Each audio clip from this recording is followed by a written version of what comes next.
If you're a solopreneur who has been juggling all the tasks in your business, you may be feeling the pressure of getting it all done. And not just getting it all done, but getting it all done with quality.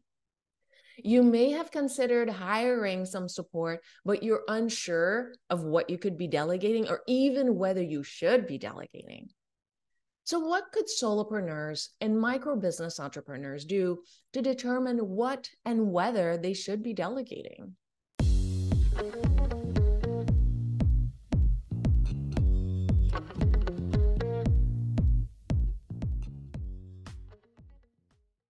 Well, the very first thing to look at, it's what can you afford? Have a good look at your budget, look at your revenue, look at your expenses, and have a good look at those expenses. Review your subscriptions. Have you been spending money here on subscriptions that you haven't used in months? And I know I frequently hear, oh, yeah, but I might use it. Well, how about we deal with it when it comes? Because if you haven't used it for months and months, chances are you don't need it, unless it's something different and you needed to pay per month, but you bought it annually, paid per month, and that's a whole other issue. But consider the expenses and consider whether you still need them. Something might have changed in the business itself and you no longer need this. You've replaced it with something else, or a new tool has come out that is more affordable and that does more. Who knows? So have a look at that to see if you can't free up a little bit of money in there. And ask yourself before determining how much you're going to allocate to this new person, what can your budget really sustain? Are you going to look at maybe having somebody do a certain number of hours per month? Are you going to look at maybe hiring someone just from sporadic work? Will you be looking more at freelancer, at an agency, at getting someone because you prefer to have consistency? So you'd like to have that touch point, regular touch point. So that's going to impact how the money is spent and therefore have an impact on your budget. And so think about how you may want to obtain that help and can your budget sustain that? Make sure that the reason you're getting the help is because it will advance your business. And I know at times we get tired and we're like, oh, I just need help. I just want somebody else to do it. And sometimes it's for tasks that we don't particularly care for, or sometimes it's just tasks that we're not particularly good at. Like we might be okay and we understand and we can get the job done, but we can get the job done in, let's say, 8 hours versus a pro can get it done in an hour. So consider whether there would be that savings in time. Now, just because there is that savings in time doesn't mean that you necessarily can afford it, depending on what your budget looks like. But do consider that trade that, okay, if I had an extra, to keep my example, if I had an extra 7 hours to invest in advancing my business, I could get, let's say, 1 or 2 more clients because I would be able to pitch to that many more people. So it's how would you be spending that time if you do make that time exchange? Something to consider as well when you're looking at budget is internships. And I'm not saying take advantage of people and, hey, I'm getting an internship because I don't have to pay them. That's not what I'm saying. If you can pay someone, pay them. But I'm also saying that there are a lot of individuals out there who just would love to gain practical experience. And if you're able to offer something in the sense of mentorship, explaining something, assuming they do a great job, a testimonial or a recommendation, or if there is some way to pay them back for that work, even if it's not actual money, then that might be really great and might be a win-win situation. Of course, if you do have the funds, pay someone. But if you really don't, consider internships. There are, again, a lot of people who would love a chance at gaining some real world experience like that. And also, there may be individuals who would like to change careers, or individuals who would like to try out a new career, or they're studying something and they'd love to see how it is in reality. And maybe there are people in your network who are in that situation, or maybe people in your network know people in their network who is in that situation. So that could be great. Along similar lines, you could find someone, another microbusiness, another solopreneur, who would be open to exchanging services. Maybe they complement what you offer, and they could really use what you have, and you could really use what they have. And maybe you help each other that way, and you help each other advance your own businesses that way. So there are a lot of options, even when budgets are tight. But again, I think this is the third time I'm going to say it, but if you can pay someone, pay them. And something, just to come back to that internship, should it pay off in the sense of the business grows, you get more clients, etc., then maybe that could be part of the agreement, assuming the person is doing an amazing job, that then you hire them and you do start paying them something. So that could work out that way as well. Just be always very, very transparent, and just so that everybody knows what they can expect. Especially some people just can't afford to do unpaid internships simply because they absolutely need the revenue. So make sure that you don't put any kind of, I'm going to say, judgmental pressure if they say they can't afford to take an unpaid internship. So be very, very clear from the very beginning. So another thing to consider in this journey to getting help is, what kind of help do you actually need? So fine, you know how much money you have, how much you can afford, or what kind of options you're looking at in terms of budget. What kind of help do you actually need? So have a look at all the tasks that you're accomplishing. Yes, look at the ones that you don't like and you'd love somebody else to do because you find them draining, but also look at the ones, like I mentioned, that maybe it would take you longer to accomplish, and consider potentially having someone else do those to free you up. But again, the freeing up, make sure that it's freeing up for the purpose of advancing your business. Because if it's freeing up so that you can do something else that is not advancing the business, then I would venture it's not a great investment, and it may just become an expense. Yes, of course, there's always needing time to rest and preventing burnout. That's a whole other situation. I'm just speaking generally here. Look at the tasks you're accomplishing and determine what you would like to see delegated. And see if they can be grouped. So kind of make this list and see if they fit into categories. A lot of individuals think that, oh, well, I'm just going to find a VA.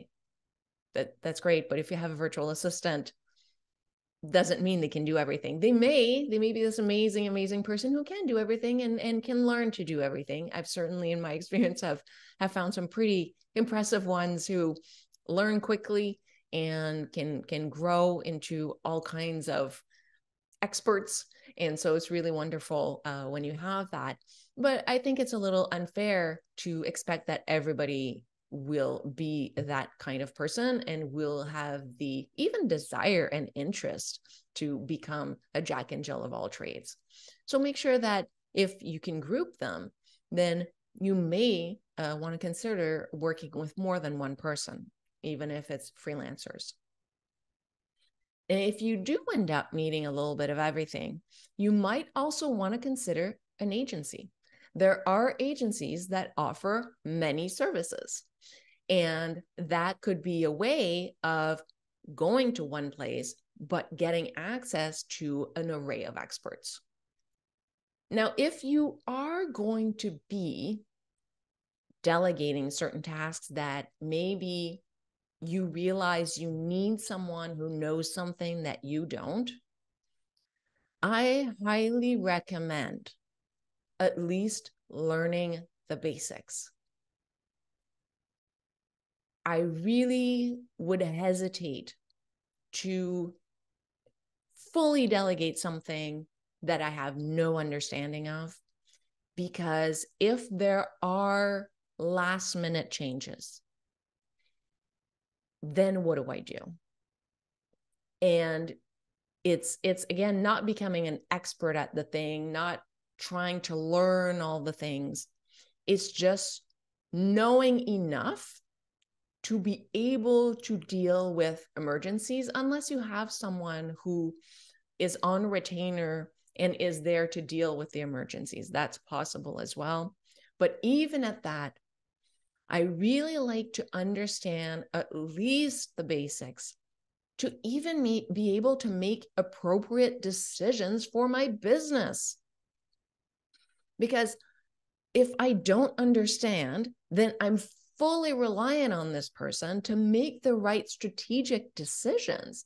Even, I'm going to take an example, even if it's like an accountant. Well, if I don't understand how to read my P&L, my statement of cash flows, my balance sheet, then I'm essentially reliant on them to tell me if there's a problem in my business. Well, I don't want that. I want to be able to understand. So, for example, my accountant is great. I love my accountant.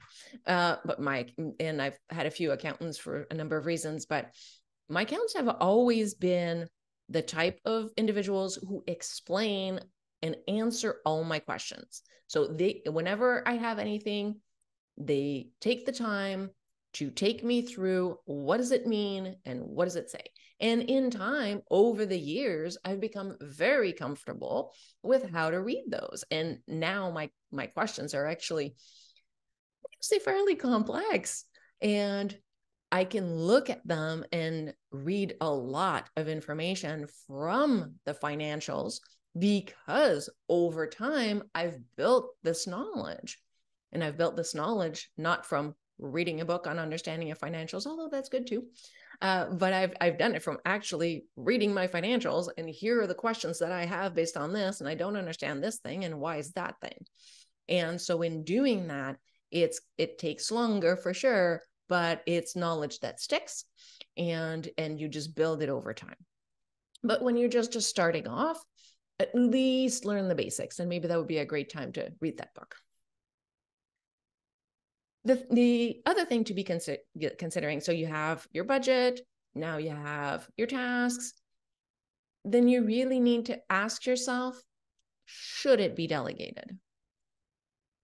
Because in my opinion, some things should not be delegated. And I'm going to say, especially if it has direct impact on revenue and level of service to clients, especially as a solopreneur or micro business owner. At some point, as you become larger and larger, there is no choice. You can't be there when you have hundreds and thousands of clients. At the same time, you will have trained individuals, and it will have grown hopefully over time with appropriate training. But when you're very, very small, I would not delegate things that have direct impact on revenue and level of service to clients. The other thing about wondering about delegating, some things, if you delegate them, will actually create more work for you due to the level of review necessary. And that's something that you want to balance out. It's like, what will it involve for me to delegate this? And I want to be clear here. We don't want to fall into the trap of, oh, well, there's no point in me delegating it because it's much faster if I do it myself. Well, okay, fine. At some point, you're just going to do everything yourself. And you're only one person and you can't do everything. So you're going to have to delegate something. But maybe you start with the ones that the delegation effort itself isn't going to become a burden. and the level of review isn't going to become a burden. And what are some factors that could impact that? Well, to start with, the budget is going to impact who you can hire. And the person you can hire may not be at the level that you need to be able to fully delegate everything. So maybe parts of it can be delegated, which would advance the task while not adding burden to the review process. And so then that would be worthwhile, and that would be a good task to delegate. But like I said, you don't want to necessarily just delegate the whole thing. You may want to delegate part of it, because otherwise the delegation itself is going to become a burden. In some instances, it may just be a question of training. And most of the time, in my experience anyway, most of the time, when you get that additional help, there is I'm going to call it an onboarding period, an adjustment period, a learning to collaborate period. And it may just be that training, that learning to work together period that becomes heavier. That is almost a guarantee that it's going to happen. Not always, but most of the time, again, in my experience, when I first obtained that additional help, it was a burden. But if it is appropriate, it will lessen as the person gets more training, as the person becomes more comfortable, understands better how to work together. And after that, it's going to be a breeze. So when it works. And so you want to guard against the situations where that is not possible to happen, because the level of review will always remain the same. And then those tasks just become burdensome and they're not great to delegate. But when you figure, okay, we just need to learn to get to work together, then it's going to become easier, then those are great to delegate. And one of the things that you could try is write out the steps. Frequently, people call it like the standard operating procedures, SOPs. And so what exactly is involved in accomplishing this particular thing? And is it easy to explain? Is it easy to follow? Is it something that once you've trained someone on it, okay, they'll get it and then they can move on with it? Or is it like, no, it's always going to require a deep dive? And maybe it'll still make sense that they do their part, you do the review part, and then it gets completed. But have a look, and if it's easy to follow, easy to explain, then it's highly likely that you'll be able to train someone really well.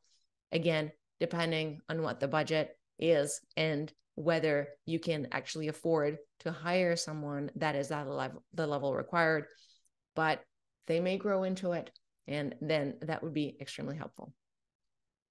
In all of this, as usual, don't be afraid to experiment. Try things out. In my opinion, the best way to approach this is by trying short engagements. I am actually quite big on that. Most vendors, agencies understand that, and they are usually more than happy to accommodate and at least get a chance to prove themselves. Just be very transparent from the first interaction so that everyone's on the same page and the expectations are clear. And to give it a real shot, I recommend a 3-month engagement, even if it's part-time. So this gives enough time to get the collaboration bugs out of the way and actually get something moving forward, but not so much to become an incredible burden should the relationship not work out. So give it a shot. See what happens.